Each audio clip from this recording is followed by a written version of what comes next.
This is the mount. This is one of the signature positions of Brazilian Jiu-Jitsu. Yes, other martial arts like judo and freestyle wrestling, they use it as well. But I think it's fair to say that they haven't developed it as much as Brazilian Jiu-Jitsu has. If I get here, I've shown a lot of domination. I've probably passed his guard, and I've probably held him in side mount and prevented his escape attempts. And then now I've mounted. And now if I hold this, I'm really basically showing him who's boss. Just like in the schoolyard. In Brazilian Jiu-Jitsu training, you don't punch. But if you were punching, check this out.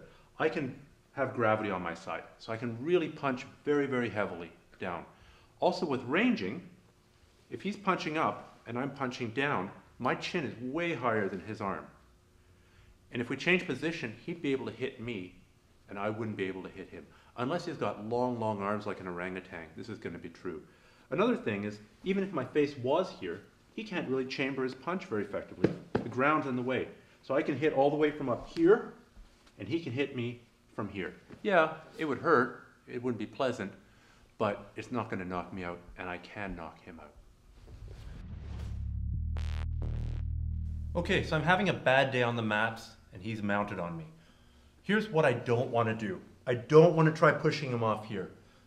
This should be pretty obvious by now why not. I'm totally giving him my arms or high mount. If he just slides his knees up, now I'm in a really bad position. He doesn't even need to swing for the armbar. He can armbar me right there. The other thing I see a lot of people doing is they know a bridge is important for escaping. So they'll bridge and they'll stay bridge. They'll be here, and they'll stay bridge. This does nothing. All this does is burn your energy.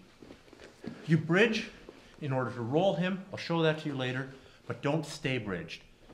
Try also not to let him entangle your legs with his own legs.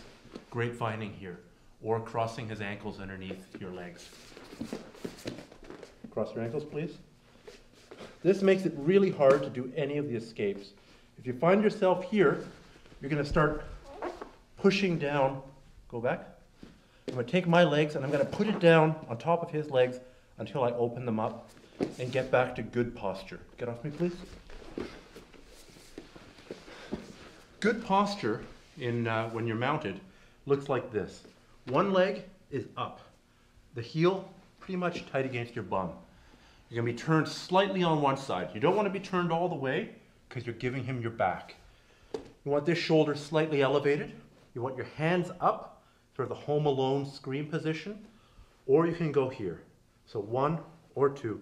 This foot, this is subtle. This leg is straight, but it's turned outwards. You'll see why in a second. This gives him some room to come underneath the leg. This makes it a lot harder for him to come underneath and also opens up one of your primary escapes.